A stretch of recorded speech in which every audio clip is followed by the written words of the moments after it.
If mom doesn't think about it, does it happen? Now, that one really hit hard for me because the invisible labor is dangerous, precisely because it stays invisible. Everyone else benefits from it.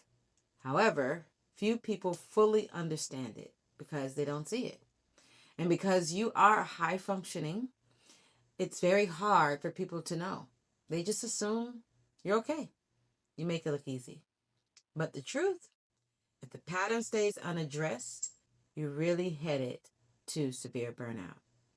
Your children may normalize a version of leadership where one exhausted woman silently carries everything, and then the legacy continues. So, this video, we're going to tell the truth. This video, I'm talking to high performing leaders, some women who are not overwhelmed because they are disorganized. They're high performers, they're organized, but they're overwhelmed because they're quietly functioning as the family's operating system. So it's not about organization as much as it is about discipline or anything like that. You are the human calendar and reminder app, the emotional regulator, the quality assurance department. And because you're capable of doing it all, people adapt. They adapt to your capacity. And that is the trap. So today we're going to talk about some solutions. The key is awareness. So what I am mentally tracking every single day is what I want you to focus on. What happens if you stop doing things? What do everyone else assume is going to be handled? What do people directly expect you to do? Because clarity is powerful. You cannot delegate what you haven't named. You cannot automate what you haven't identified. And you cannot heal patterns you refuse to confront. So, I want to share with you today what I call the dependency audit.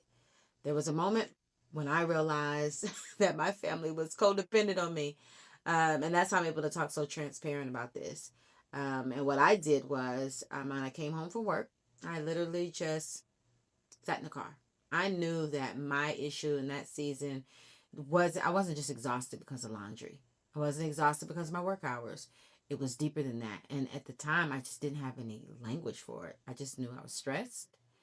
And I had no idea that I was carrying what I now call an invisible infrastructure. Everything is in your head. And you know this because you are the go-to person. And if you want to be able to determine just how bad it is, then lean in because I'm going to give you a strategy that I did. And this was my wake-up call. What I did was I created a audit for myself. We're just going to call this the dependency audit. Okay. Now, let's see here. All right. So, many of you all may have done like a time audit before, money tracking, food journal. It's similar to that in terms of the awareness. The level of awareness is definitely heightened. And what I want you to do is commit, first of all, to to this challenge, because this challenge is going to awaken everything for you. Before we can go deep dive into solutions, we really need to be aware.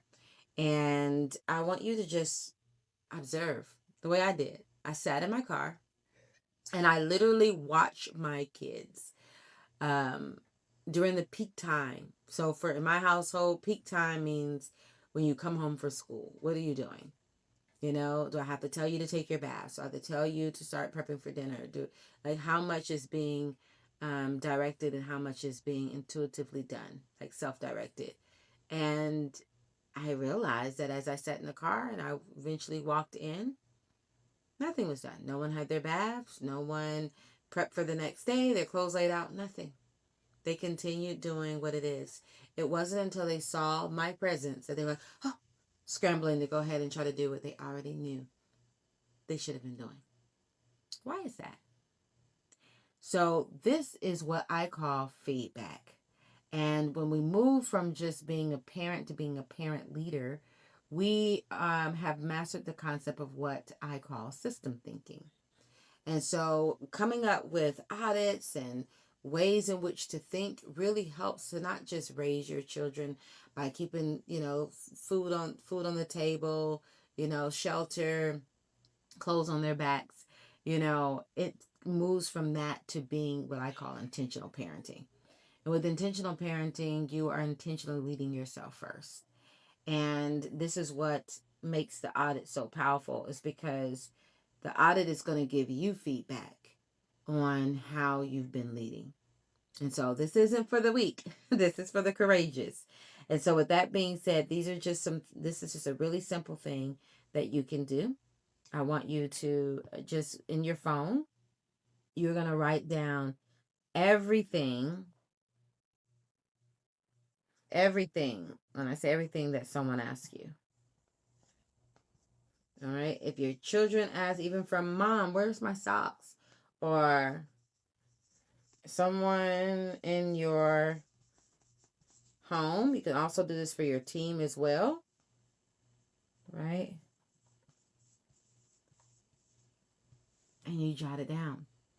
And if you really want to take it to the next level, you can do that. You can do it for your team so you can see, because this is how at the end of the day, that exhaustion you feel is not as much about the hats and the roles that you wear as you think.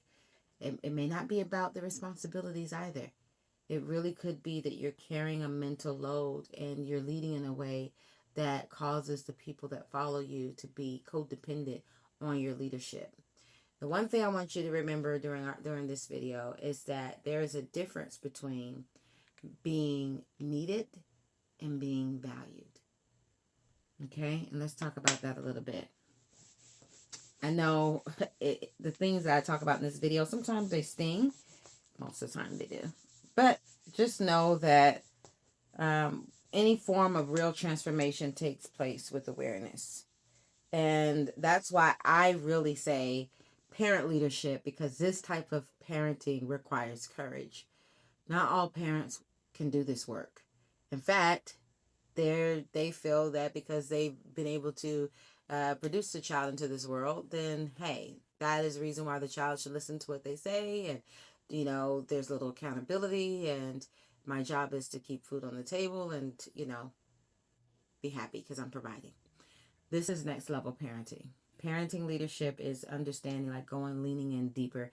It's more self work involved, because if you are a parent leader, you understand that the best way to parent is to be the best person you can be. Why? Because your children are they don't do what you say as much as they do what you model, right? And we know this to be true. And so when we talk about being needed versus being valued, let's really dive into this a little bit. Okay. And if you're watching this, definitely you can jump into the comments and share your comments. I would love to hear more from you here. But I want you to think about the signs of how you know when you're being needed versus valued. I want you to just kind of think through and write some of those things down. I know for me, one of the things I know is if I get all the questions. Okay. All the questions come to me. Okay. That's how I know that I'm needed. If I'm not there, then it may not get done. Okay. So that comes from completing task. Tasks won't get complete. If I'm not present, they won't get complete. That's how you know you're needed. You know you're needed is when you literally can't be there. Let's say you're not feeling well. Let's say like something like legitimate is happening in your world, and you still are being contacted. Like you have the flu. Like you have a migraine headache. You just finished surgery, or you know, you're on vacation. Like you are in a circumstance that one would normally be like, "Oh, of course, she's doing that. We can't." You're in a shower. Let's get really practical. Right? You're in a place where most people have privacy or consideration, but there's no boundary there. They still reach out. No circumstance, you're not exempt. There's no circumstance that exists, right? Where they still contact you. That's how you know that you're in this area. when you are valued, let's talk about being valued. This is where you want to be. This is the seat you want to be. Because when you're valued, that's when people move from just what you know, right, to your wisdom. And your wisdom is lasting. So, one of the key things that I do, that I encourage other, clients to do, is that you get super clear about your principles, your standards, and your values. And the reason why that's so important, obviously, it's incredible for you to stay in alignment and full integrity with your identity. But what it does is it allows the people that are following you to get super clear about what you would expect. They'll see a standard, they'll be like, oh no, Dr. M's not gonna want that like that. She like, this, or this is, this is the standard that we operate, or this is how we make up the bed. So for example, let's use a home situation. I realize that we all have different standards, especially if it's a child versus me, right? So just as much as though your child and you have different standards in how they keep their room clean. How do I know? Because you can go in their room and you'll be like, do you think this is clean?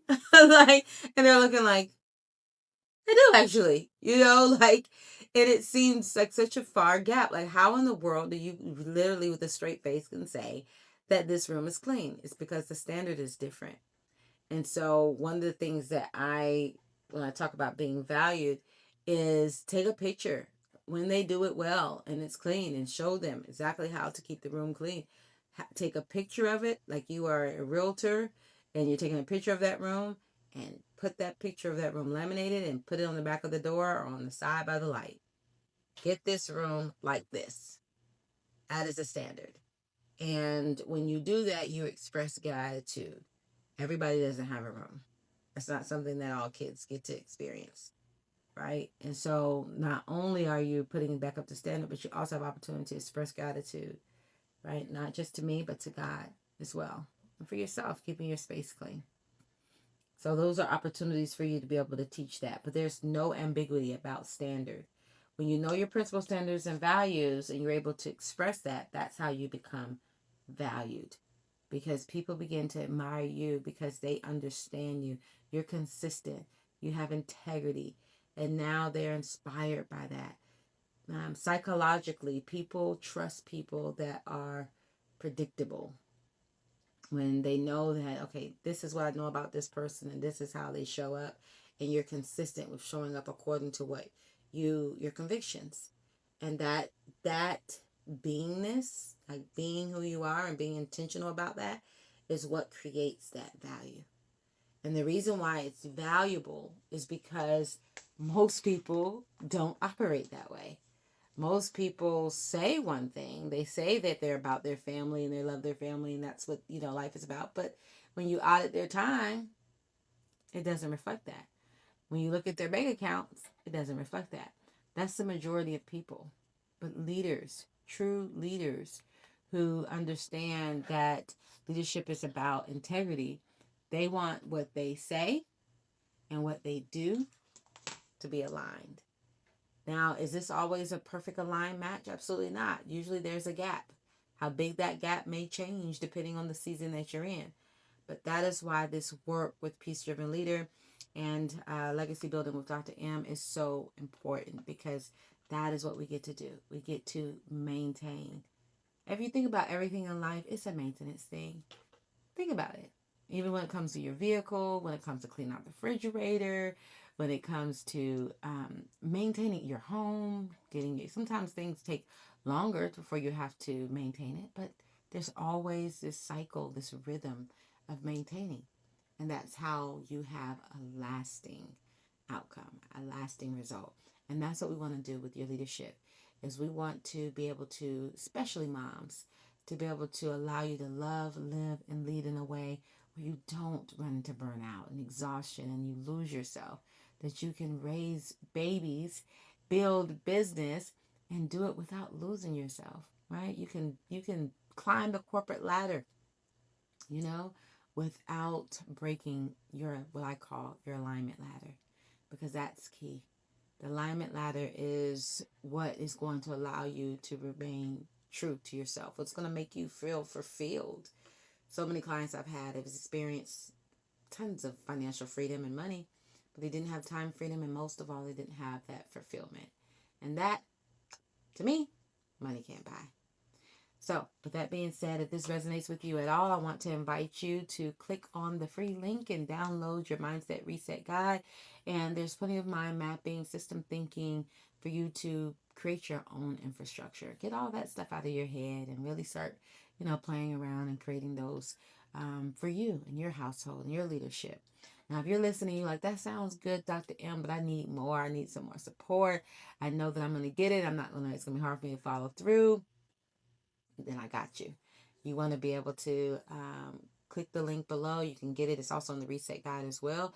And you want to join our stabilizer, our 5 or 21 day stabilizer, whatever fits your season that you're in. Join it, and you will be so glad that you did. It is for high capacity, high functioning leaders like you who are looking to stabilize their leadership. You're tired of the highs and lows and the ups and downs and all the things, and you want to create your own blueprint. If that's you, I look forward to seeing you more on the inside of our ecosystem. Until the next video, bye-bye for now.